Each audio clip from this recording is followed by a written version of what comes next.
Kita semua kan sering denger ya, kalau harapan itu penting, jangan pernah nyerah. Tapi, gimana kalau setelah putus cinta, harapan itu justru bukan teman? Gimana kalau harapan malah berubah jadi algojo yang paling sadis? Nah, di sini kita bakal bedah bareng-bareng kenapa harapan justru bisa jadi musuh terbesar kita waktu lagi patah hati. Kedengarannya aneh ya, tapi coba deh renungin baik-baik. Rasa sakit yang paling nyiksa itu seringkali bukan pas kita bilang selamat tinggal. Bukan. Tapi saat kita terus-terusan nunggu di depan pintu yang udah jelas-jelas ditutup, berharap pintu itu kebuka lagi. Itu penderitaan yang kita ciptain sendiri, setiap hari. Jadi kalau bukan perpisahan yang jadi biang kerok, terus apa dong? Di bagian pertama ini, kita bakal kenalan sama tersangka utamanya. Dan jawabannya mungkin bakal bikin kamu kaget. Gini, jangan salah paham dulu ya. Perpisahan itu emang sakit. Sakit banget. Rasanya kayak dunia runtuh, bener. Tapi setidaknya rasa sakit itu jujur dan nyata. Ada loh yang lebih bahaya. Sesuatu yang datang setelahnya. Sesuatu yang nyamar jadi kawan baik kita. Coba lihat bedanya. Perpisahan itu kayak luka gores yang kelihatan jelas. Sakit, berdarah, tapi kita tahu letaknya di mana dan kita bisa obatin. Nah, sementara harapan itu kayak hantu. Nggak kelihatan tapi terus ngegandulin kita. Harapan itu ilusi yang bikin kita terjebak dalam fantasi, muter ulang kenangan, dan ngayalin kemungkinan yang sebenarnya udah nggak ada lagi. Dan penjara pikiran itu seringkali dibangun cuma dari satu kata yang kelihatannya sepele. Mungkin. Mungkin dia bakal berubah. Mungkin dia cuma butuh waktu. Mungkin nanti dia sadar dan balik lagi. Satu kata inilah yang jadi rantai tak terlihat, yang bikin badan kita sih di sini di masa sekarang, tapi pikiran kita nyangkut di masa lalu. Oke, sekarang kita masuk ke bagian yang jujur aja agak lebih kelam. Gimana sih caranya harapan ini bisa berubah jadi siksaan yang nyakitin kita pelan-pelan?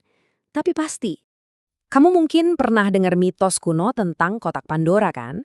Ceritanya, pas kotak itu dibuka, semua hal buruk di dunia, penyakit, perang, benci, lepas semua. Terus coba tebak, apa yang ketinggalan di dasar kotak setelah semua kejahatan itu keluar? Yap, harapan. Ini pertanyaan yang penting banget kan? Kenapa harapan, sesuatu yang katanya baik dan positif, justru ada di dalam satu kotak yang sama dengan semua penderitaan dan kejahatan di dunia? Aneh kan? Dan ini dia jawaban yang agak bikin merinding. Karena harapan, dalam konteks ini, adalah kejahatan yang paling efisien. Kenapa? Karena dia jadi jaminan supaya penderitaan kita nggak pernah benar-benar selesai. Harapan ngasih kita dosis kecil kebohongan manis setiap hari, biar kita terus bertahan dalam rasa sakit yang sama. Biar gampang bayangin gini deh, perpisahan itu kayak dieksekusi pakai pedang tajam. Sekali tebas, sakit, tapi langsung selesai. Nah, harapan palsu itu kayak kematian oleh 1000 sayatan. Setiap hari ada luka baru yang kecil yang sengaja dibuat cuma buat mastiin luka yang lama nggak akan pernah sembuh. Dan sayatan-sayatan kecil ini tuh nyata banget terjadi tiap hari. Waktu HP getar, jantung kita langsung deg-degan, ngarep itu notif dari dia. Waktu kita sengaja lewat jalan yang penuh kenangan, terus dada rasanya sesek. Waktu di radio tiba-tiba muter lagu yang dulu jadi lagu kalian. Setiap momen kecil ini adalah harapan yang nusuk lagi luka yang sama persis, bikin dia terus berdarah. Oke, kita udah lihat betapa beracunnya harapan palsu itu. Terus sekarang pertanyaannya, apa jalan keluarnya? Solusinya mungkin kedengaran ekstrim, tapi ini satu-satunya jalan buat dapatin kebebasan yang sejati. Betul. Penyembuhan yang sejati itu bukan soal nunggu waktu, salah besar. Penyembuhan butuh tindakan yang sadar dan berani untuk membunuh harapan palsu itu. Kamu harus jadi algojo bagi harapanmu sendiri, demi nyelamatin dirimu. Kita sering banget mikir kalau harapan itu kayak cahaya di ujung terowongan gelap. Kenyataannya, dalam kasus patah hati, cahaya itu seringnya bukan jalan keluar. Cahaya itu justru lampu kereta yang siap nabrak dan ngelindes kita lagi. Nah, disinilah kita perlu paham arti ikhlas yang sebenarnya. Ikhlas itu bukan pasrah terus gak ngapa-ngapain. Bukan. Ikhlas itu keputusan yang aktif. Keputusan untuk berhenti maksa-maksa masa depan biar jadi fotokopian dari masa lalu. Ini soal melepaskan genggaman tangan kita yang erat banget pada sesuatu yang sebenarnya udah nggak ada.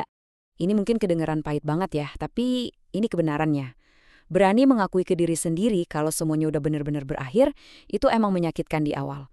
Tapi rasa sakit yang jujur itu pada akhirnya membebaskan. Jauh lebih baik daripada terpenjara dalam harapan palsu yang manis, tapi pelan-pelan membunuh. Jadi kesimpulannya simpel, kalau harapan palsu itu adalah penjara yang kita bangun sendiri, bata demi bata, maka penerimaan, keikhlasan adalah satu-satunya kunci yang kita pegang untuk bebas dari situ. Nah, sebagai penutup, saya mau ninggalin satu pertanyaan buat kamu renungkan. Coba jujur sama diri sendiri saat ini juga. Apa satu harapan kecil yang rasanya paling susah buat kamu lepasin? Mengenalinya adalah langkah pertama menuju kebebasan sejati.